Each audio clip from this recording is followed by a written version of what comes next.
அதிமுக திமுக என்ற நிலை மாதிரி இன்னைக்கு தமிழக வெற்றி கழக விஜய் ஒரு முக்கிய பங்கு இந்த தேர்தலை வகிப்பாரு. அதை எப்படி எதிர்கொள்ளுங்க? எங்கே முக்கிய பங்கு வந்தால் தானே தெரியும்.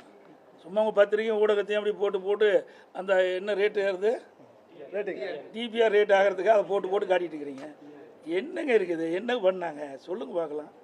இந்த ஆட்சி இப்போ நான் இவ்வளவும் சொன்னேன்.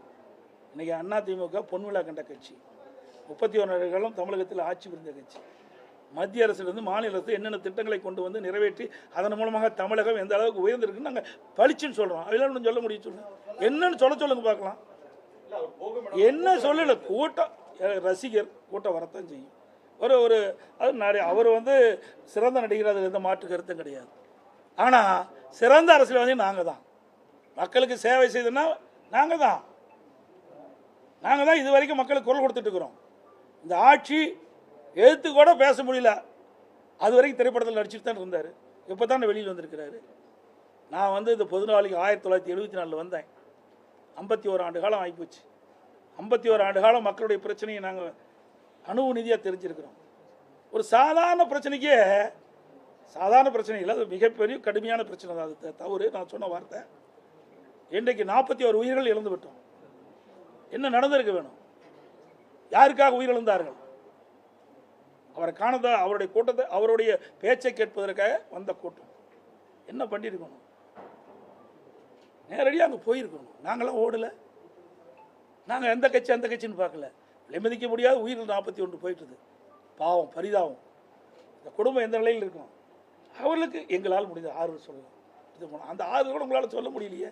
அப்புறம் கட்சி நடத்தி என்ன செய்ய போகிறீங்க? இதே அம்மா இருந்தது.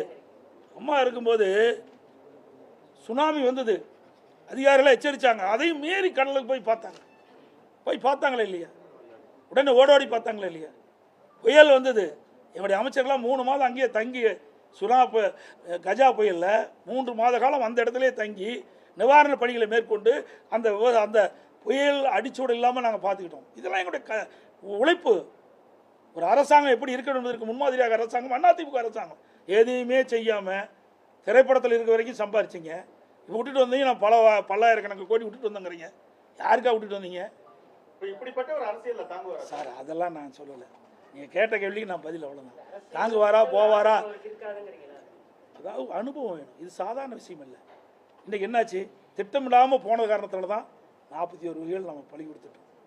சாதாரண விஷயம் இல்லைங்க. 41 குடும்பம் இன்னைக்கு அனாதி ஆகிட்டது இல்லை. ஆமாம், இன்னைக்கு சார், அதாவது விளையும் பயிர் முளையிலே தெரியுமாங்க. நாம் மக்களை இன்னைக்கு ஒரு ரசிகர் பட்டாலும் ஏறலாமல் இருப்பதற்காக எதை வேணாலும் பேசிட முடியாது.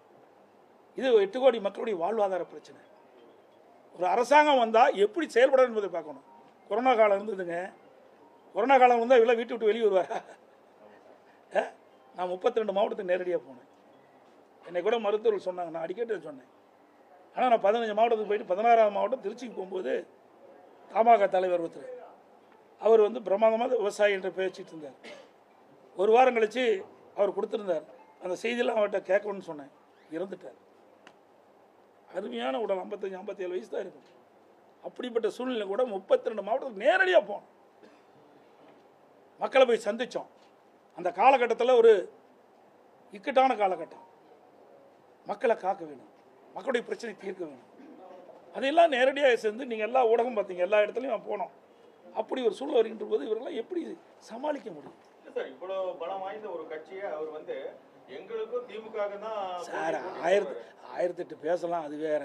அவருடைய இது சுதந்திர நாடு, யார் வேணாலும் கட்சி ஆரம்பிக்கலாம், யார் வேணாலும் ஒருத்தர் வருவதற்காக பேசலாம். அதையெல்லாம் பொருட்படுத்த வேணுமா? உங்களுக்கு பத்திரிகையாளர் ஊடகமும் தெரியும். ஏதாவது பேசி கீசி விறுவிறுப்பாக செய்தி பரவணும். அதுக்காக என்கிட்ட கேட்க முடியாத கேள்வியாக கேட்குறேன். எந்த கேள்வி கேட்டாலும் நான் பதில் சொல்ல தயார். அதில் எந்த மாற்று கருத்தும் கிடையாது.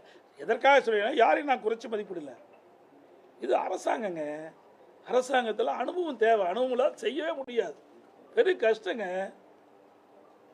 இன்றைக்கு அதிமுக ஆட்சியில் பொன்மனச்சம்பள புரட்சித்தலைவர் எம்ஜிஆர் இருந்தார், அம்மா இருந்தால், அம்மா மறைவுக்கு நாங்கள் இருந்தோம். எந்த அளவுக்கு வளர்ந்து இருக்குதுன்னு பாருங்கள். மற்ற மாநிலத்தை ஒப்பிட்டு பாருங்கள்.